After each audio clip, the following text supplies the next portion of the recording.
So, here's the question. Is my faith proven by God's fulfillment of a promise, or is my faith proven by my own behavior?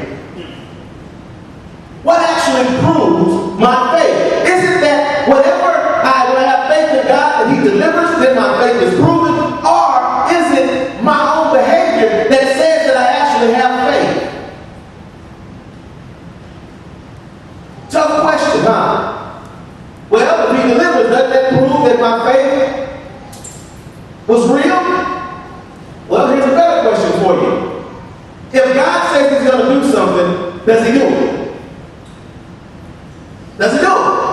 Yeah, He does. Does He depend on you in order to determine whether or not He's going to do it? See, your faith is not proven by God delivering. Your faith is proven by your behavior. Because faith says that I trust Him. And if I trust Him, there's a certain behavior that I'm going to exhibit that says that I actually have faith. Today we have a husband and wife that the writer has utilized to show us that God does what God is going to do. Regardless of whether or not you believe Him now, in the middle, or just before it's done. You can't talk about believing after it's done, by the way. You can't go back. That's not faith anymore. So it doesn't matter when you believe God. You know, we used to say in church all the time, if God said it, it's so. And then we went off and we did something else that said God may have said it, but we just don't believe it. We really don't trust it. We really haven't tried it. We kind of talked about this in the marriage ministry last night. You know, it's kind of like, in the end, if things can't work out, can you go before God and say, I actually did everything that I was supposed to do, that your word said? Because if you can't, then you can't say that it couldn't work. See, your faith will cause you to take some action that indicates that you actually have faith. So, we have Abraham, we got his son, his grandson, we got Sarah. So verse 8, by faith Abraham obeyed when he was called to go out to the place which he would receive as an inheritance, and he went out not knowing where he was going. Now, Abraham, he was Abram at the time. I had heard people say that the reason that he went ahead and took off was because God had somehow bribed him. God promised that he'd be rich, that he would somehow be wealthy. I want you to turn to Genesis chapter 12. And I want us to look at this promise real quick. Let's see what God told him. Now, Abram's native land was a place called Ur. Ur was in a place of the Chaldeans. You find that back in chapter 11, verse 28. That means that he came from an unbelieving group of folks. So most likely, he was an idol worshiper and an unbeliever. So in verse number 12, in chapter 12, verse number 1, now the Lord had said to Abram, get out of your country, from your family, and from your father's house, to a land that I will show you. I will make you a great nation. I will bless you and make your name great, and you shall be a blessing. I will bless those who bless you, and I will curse him who curses you. And in you all the families of the earth shall be blessed. Where's the money? Where did God say, I'm just going to make it rich? Look in verse number 4. So Abram departed as the Lord had spoken to him, and Lot went with him, and Abram was 75 years old when he departed from Haran. Then Abram took Sarah, or Sarai at the time, his wife, and Lot his brother's son, and all their possessions that they had gathered, and the people whom they had acquired in Haran, and they departed to go to the land of Canaan. Do you see that they had possessions, and do you see all of those are servants? He was already wealthy. He already had money. It wasn't a promise that I'm going to make you rich. If you look at what this promise is, he said to him, I'm going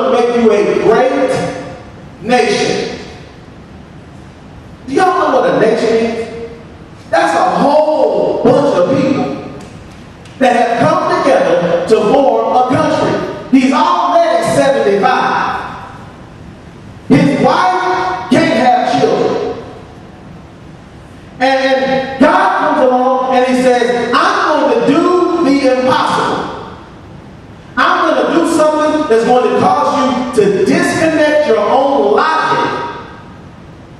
And what I'm really trying to do is get you to trust me. Look, why him?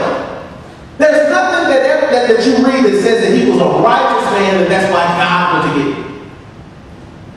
Nothing. Matter of fact, when I see where he came from and when I study who the Chaldeans were, I would say he was not a righteous man.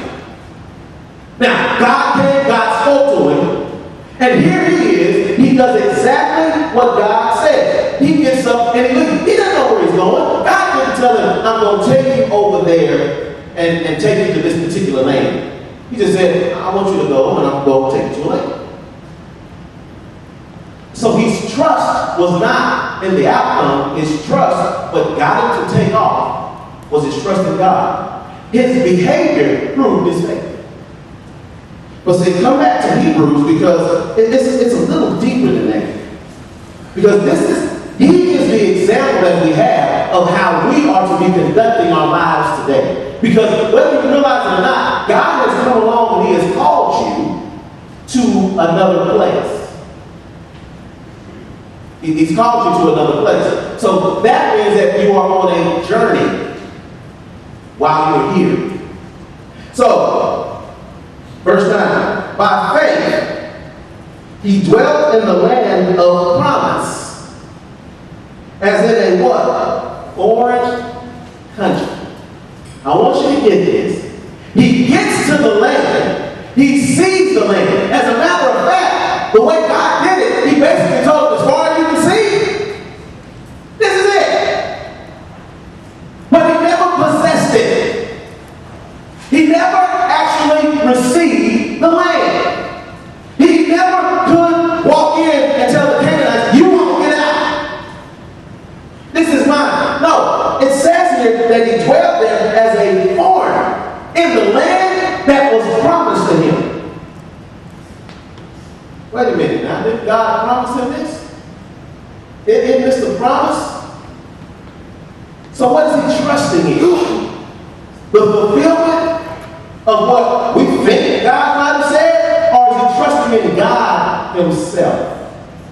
He's trusting in God.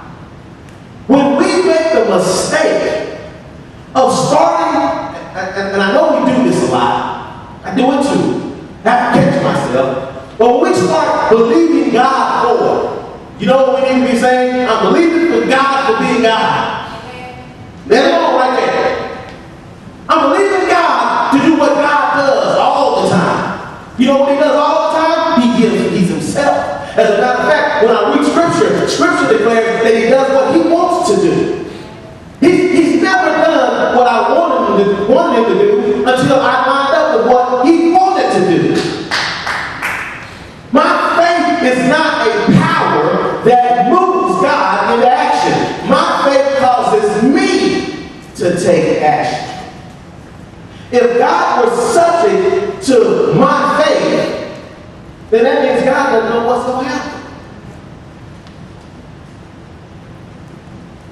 Y'all know he's all knowing. He knows what he's going to do before you showed up. So you didn't come change his mind. What ends up happening is you change your mind. Your mind is changed to trust in him. Trinity has a bad habit of getting into the car and asking 17 different times and 17 different ways where we're going. We're going to eat. What are we going to eat? Chicken. What kind of chicken are we going to eat? Fried. What kind of fried chicken is it? Shut up, Trinity. Bible live. Dad, what? Where are we going? Hush and ride. You'll see when we get there. You know what I'm really saying? Trust me. I ain't going to take you nowhere that's going to hurt you.